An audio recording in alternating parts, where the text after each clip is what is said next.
Praise the lord. ప్రభువైన యేసుక్రీస్తు నామమున ఈ కార్యక్రమాన్ని వీక్షిస్తున్న మీ అందరికీ శుభములు తెలియజేస్తున్నాను. విజన్ క్యూటీ ఫెలోషిప్ వారి యేసుతో ఏకాంత సమయం ఈ క్వైట్ టైం కార్యక్రమానికి మిమ్మల్ని ప్రేమతో ఆహ్వానిస్తున్నాను. దేవుని వాక్యాన్ని ప్రతిరోజు ధ్యానిస్తూ మన ఆత్మీయ జీవితంలో మనం బలపడటానికి దేవుడు మనకు అనుగ్రహిస్తున్నటువంటి ఈ సమయాన్ని బట్టి ప్రభుకు వందనాలు తెలియజేస్తున్నాను. మార్కు సువార్తను మనం ధ్యానం చేస్తూ అనేకమైన విషయాలు నేర్చుకున్నటకు దేవుడు కృప చూపిస్తున్నాడు. ఈరోజు మన ధ్యానం కొరకై ఏర్పాటు చేయడం లేఖన భాగము మార్కు సువార్త 13వ అధ్యాయము 1వ వచనం నుండి 13వ వచనం వరకు. ముందుగా ఈ భాగంలో మనం 3వ వచనం నుండి 8వ వచనం వరకు చదువుకుందాం. ఆయన దేవాలయం ఎదుట ఒలీవల కొండ మీద కూర్చుండి ఉండగా పేతురు, యాకోబు, యోహాను, ఆంద్రేయ అనువారు ఆయనను చూచి, ఇవి ఎప్పుడు జరుగును?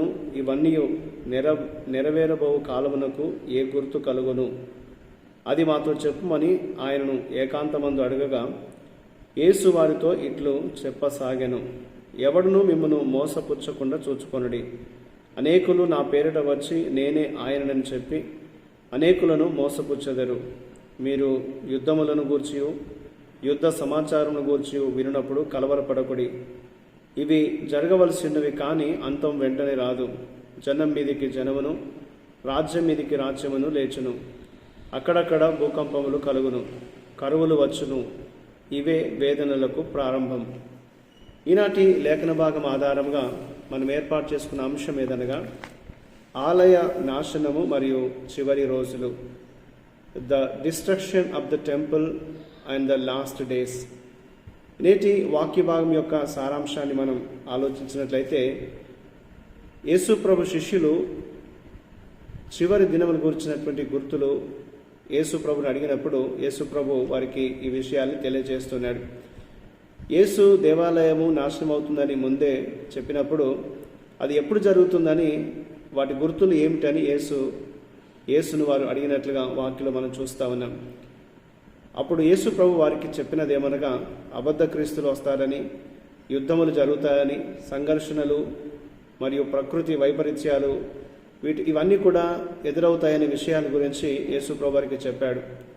అదనంగా ఆ కాలంలో యేసును విశ్వసించినందుకు శిష్యులు శిక్షించబడతారని, ప్రభుత్వం చేత హింసించబడతారని, వారు సభల ముందుకు తీసుకొని పోబడతారని యేసు ప్రభు వారికి తెలియజేశాడు.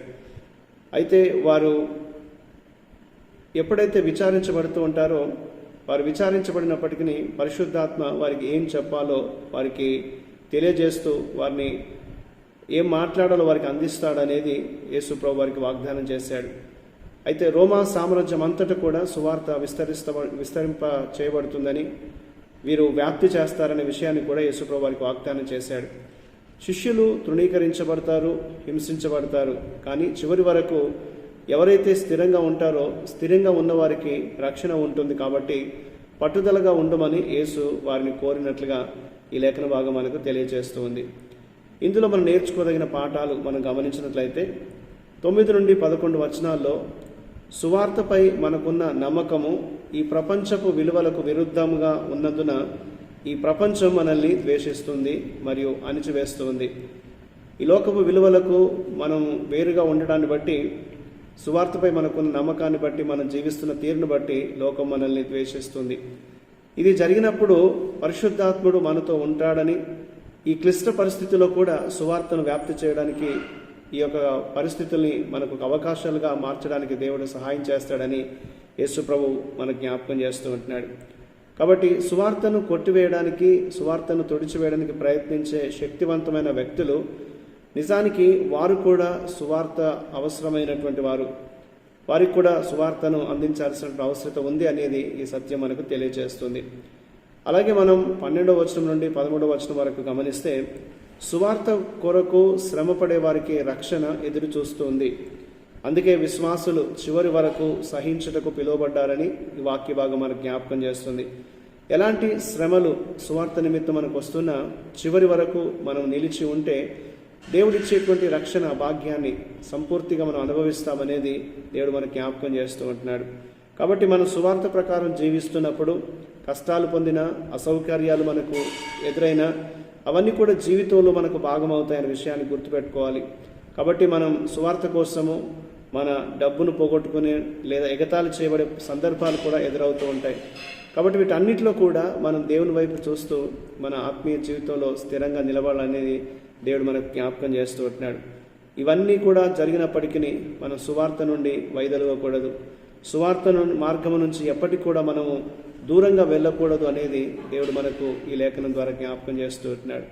కాబట్టి మన జీవితంలో మనకు ఎదురవుతున్నటువంటి ప్రతి పరిస్థితిలో దేవుని వైపు మనం చూస్తూ ఈ అంత్య దినాల్లో, ఈ భయంకరమైనటువంటి దినాల్లో ప్రభు కొరకు ఎదురు చూస్తూ మనం జీవించాలి అనేది, మన విశ్వాసాన్ని చివరి వరకు కాపాడుకోవాలనేది దేవుడు మనకు ఈ వాక్య భాగం ద్వారా జ్ఞాపకం చేస్తున్నాడు. అలాంటి కృప దేవుడు మన జీవితంలో మనకు దయచేయనట్లు ప్రభు యొక్క సహాయాన్ని కోరుతూ దేవునికి మనం ప్రార్థన చేద్దాం. మా ప్రియ పరలోకపు తండ్రి, ప్రియమైన దేవా, నీకు వందనాలు. ఈ లోకం యొక్క ప్రలోభాలకు మేము లొంగిపోకుండా, మేము శోధించబడకుండా చివరి వరకు పట్టుదలతో స్థిరంగా ఉండటానికి మా హృదయాన్ని బలపరచండి, మాకు సహాయం చేయండి. నీ కృప ద్వారా మమ్మల్ని నడిపిస్తూ మమ్మల్ని ప్రభువా నీ మార్గంలో ముందుకు నడిపించి వర్ధిల్ల చేయమని యేసుక్రీస్తు నామములో అడిగి ప్రార్థిస్తున్నాను తండ్రి. ఆమేన్. ప్రియులారా, మీరు సమయం తీసుకొని ఈ యొక్క వాక్య ధ్యానం విన్నందుకు మీకు ప్రత్యేకమైన వందనాలు. ప్రతిరోజు మీకు అందించబడుతున్న ఈ అనుదిన ధ్యానాలు మీకు దీవెనకరంగా ఉన్నట్లయితే మీ యొక్క అనుభవాల్ని మీరు మాతో పంచుకోవాల్సిందిగా కోరుతూ ఉంటున్నాను. దేవుని కృప మనందరికీ ఎల్లప్పుడూ తోడై ఉండి కాపాడును గాక. ఆమేన్.